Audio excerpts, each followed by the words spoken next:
अगर किसी भी आदेश का इंतजार आंगनबाड़ी बहनें सबसे ज्यादा कर रही हैं तो वो है छुट्टी का आदेश। जी हाँ, जहां हर एक राज्य में हर एक जिले में आंगनबाड़ी बहनें गर्मी की छुट्टी को लेकर गुहार लगा रही हैं। आपको बता दें कि वहीं पर एक जगह पर एक शासनादेश जारी भी कर दिया गया है।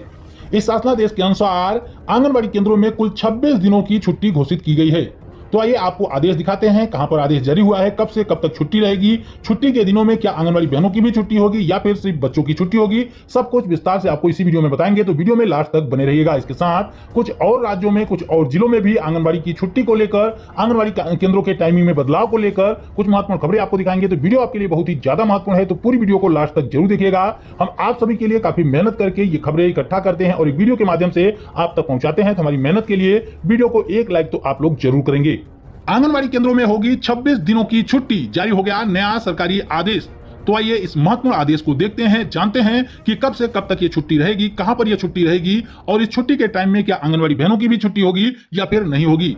तो आइए पूरे लेटर को विस्तार से पढ़ते हैं, देखते हैं और समझते हैं। यह आदेश भले ही किसी एक राज्य, किसी एक जिले में जारी किया गया हो, लेकिन मैं चाहूंगा कि देश भर की आंगनबाड़ी बहनें इस आदेश को पूरा जरूर देखें, ताकि आपको भी पता चलता रहे कि कौन से राज्य की सरकार के द्वारा आंगनबाड़ी बहनों को लेकर, आंगनबाड़ी केंद्रों को लेकर क्या चीजें की जा रही है। आगे इसी वीडियो में आपको और भी राज्यों से जुड़ी हुई महत्वपूर्ण खबरें दिखाएंगे, जिसमें आंगनबाड़ी केंद्रों के टाइमिंग में बदलाव को लेकर एक महत्वपूर्ण खबर दिखाएंगे, वहीं पर आंगनबाड़ी केंद्रों की छुट्टी को लेकर भी महत्वपूर्ण खबर दिखाएंगे। तो वीडियो को सभी राज्यों की आंगनबाड़ी बहनें लास्ट तक जरूर देखें। यहां पर देखिए लिखा गया है कि उत्तर प्रदेश बेसिक शिक्षा परिषद के नियंत्रणाधीन संचालित विद्यालयों, मान्यता प्राप्त बेसिक विद्यालयों में ग्रीष्मकालीन अवकाश जो है 20 मई से प्रारंभ होकर दिनांक 15 जून तक रहेगा। यानी कि यहां पर पहले स्कूलों की छुट्टी की बात की गई, यानी कि स्कूलों में जो है 20 मई से लेकर 15 जून तक छुट्टी रहेगी। उसके आगे लिखा गया है कि अधिकांश आंगनबाड़ी केंद्रों का संचालन प्राथमिक विद्यालयों में हो रहा है, यानी कि ज्यादातर आंगनबाड़ी केंद्रों का जो संचालन हो रहा है वो प्राथमिक विद्यालयों में, स्कूल परिसर में हो रहा है।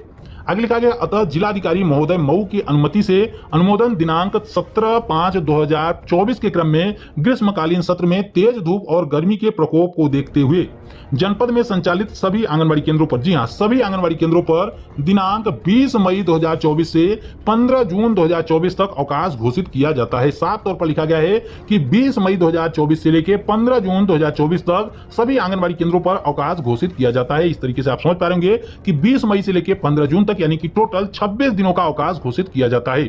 अब इन अवकाश के दिनों में आंगनबाड़ी कार्यकर्ताओं को क्या काम करने पड़ेंगे, सहायिकाओं को क्या काम करने पड़ेंगे, मिनी आंगनबाड़ी कार्यकर्ताओं को क्या कार्य करने पड़ेंगे, आइए देखते हैं।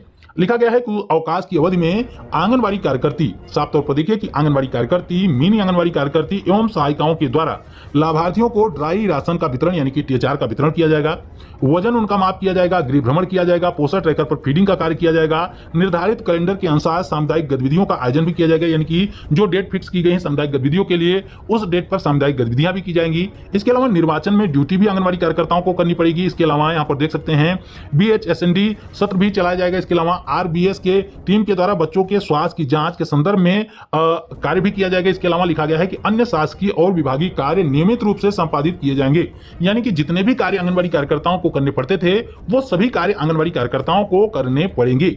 अब ये सभी कार्य तो आंगनबाड़ी कार्यकर्ताएं आंगनबाड़ी केंद्रों को खोले बिना भी कर सकती हैं। तो क्या आंगनबाड़ी कार्यकर्ताओं को केंद्रों को खोलना जरूरी है या फिर नहीं है, इसके संबंध में भी यहाँ पर बताया गया है। लिखा गया है कि संपादित किया जाएगा, यानी कि सभी कार्य उनके द्वारा संपादित किया जाएगा नियमित रूप से। उसके बाद लिखा गया है कि उक्त अवकाश की अवधि में बिना सक्षम स्तर पर अवकाश स्वीकृत कराए आंगनबाड़ी केंद्र या फिर मुख्यालय से बाहर नहीं जाएंगी, यानी कि आंगनबाड़ी कार्यकर्तियां जो हैं बिना सक्षम अधिकारी के से अवकाश स्वीकृत कराए, यानी कि उनसे बिना छुट्टी लिए आप आंगनबाड़ी केंद्रों को बंद भी नहीं कर सकती हैं। इसका मतलब कहीं ना कहीं यही है कि आपको हर हाल में आंगनबाड़ी केंद्रों को खोलना ही होगा।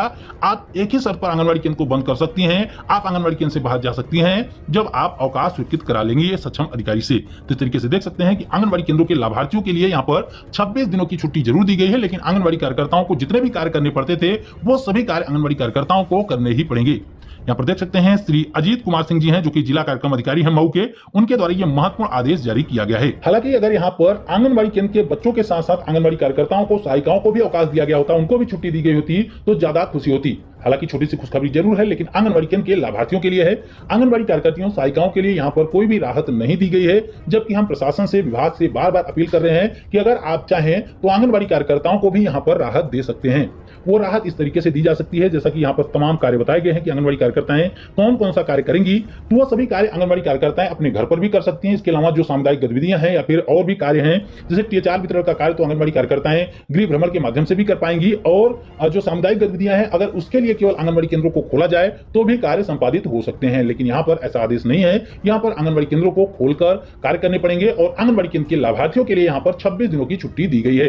तो वहीं हरियाणा के जिन से एक महत्वपूर्ण खबर की हेडलाइन देख सकते हैं कि आंगनबाड़ी केंद्रों का समय बदलने की मांग की जा रही है। यहाँ पर लगातार इस गर्मी को देखते हुए आंगनबाड़ी कार्यकर्ताओं के द्वारा आंगनबाड़ी केंद्रों के टाइमिंग में बदलाव की मांग की जा रही है, क्योंकि इस कड़ी धूप में बच्चों का आना भी मुश्किल हो रहा है और बच्चों का केंद्रों में रहना भी मुश्किल हो रहा है। वहीं साथ ही साथ आंगनबाड़ी कार्यकर्ताओं को भी इस गर्मी में काफी दिक्कतों का सामना करना पड़ रहा है। इसको देखते हुए आंगनबाड़ी कार्यकर्ताओं के द्वारा लगातार मांग की जा रही है कि आंगनबाड़ी केंद्रों के टाइमिंग में बदलाव किया जाए। हालांकि अभी भी आंगनबाड़ी केंद्रों के टाइमिंग में बदलाव को लेकर कोई भी आदेश सरकार की तरफ से नहीं जारी किया गया है। आंगनबाड़ी केंद्रों के टाइमिंग में बदलाव को लेकर एक बड़ी खबर की हेडलाइन देख सकते हैं कि बदला आंगनबाड़ी केंद्रों का समय। जी हां, मध्य प्रदेश के गुना शहर से महत्वपूर्ण खबर आ रही है। दैनिक भास्कर न्यूज़पेपर में खबर प्रकाशित की गई है कि बदल गया है आंगनबाड़ी केंद्रों का समय। तो आइए पूरी खबर को विस्तार से देखते हैं और जानते हैं कि अब किस टाइम टेबल के अनुसार कब से कब तक आंगनबाड़ी केंद्रों का संचालन किया जाएगा। लिखा गया है कि शासन के निर्देशानुसार वर्तमान समय में भीषण गर्मी और मौसम के तापमान में हुई वृद्धि के कारण आंगनबाड़ी केंद्रों के बच्चों के स्वास्थ्य को ध्यान में रखते हुए आंगनबाड़ी केंद्रों के संचालन में आंशिक परिवर्तन किया गया है, यानी कि थोड़ा सा बदलाव कर दिया गया है आंगनबाड़ी केंद्रों के टाइमिंग में। लिखा गया है कि जिला कार्यक्रम अधिकारी महिला एवं बाल विकास विभाग ने बताया कि आंगनबाड़ी केंद्र अब प्रातः 8 बजे से लेकर दोपहर के 3 बजे तक संचालित होंगे। जी हां, बड़ी खबर है, आप देख सकते हैं यहाँ पर लिखा गया है साफ तौर पर कि अब आंगनबाड़ी केंद्र जो है सुबह 8 बजे से लेकर दोपहर के 3 बजे तक संचालित होंगे, यानी कि टोटल 7 घंटे तक आंगनबाड़ी केंद्र चलेंगे।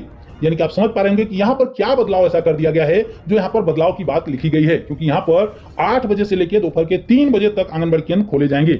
लिखा गया है कि आंगनबाड़ी केंद्र खोलने का जो समय होगा वो सुबह 8 बजे होगा, बच्चों के नाश्ते का जो समय होगा वो सुबह के 9 बजे होगा और बच्चों के भोजन का समय जो होगा वो 11:30 बजे होगा और बच्चों की जो छुट्टी होगी आंगनबाड़ी केंद्रों से वो 12 बजे कर दी जाएगी। यानी कि सुबह 8 बजे से लेकर 12 बजे तक तो बच्चे भी आंगनबाड़ी केंद्र पर उपस्थित रहेंगे, वहां पर उनको नाश्ता दिया जाएगा, खाना दिया जाएगा और 12 बजे आंगनबाड़ी केंद्रों की छुट्टी कर दी जाएगी, यानी कि बच्चों की छुट्टी कर दी जाएगी।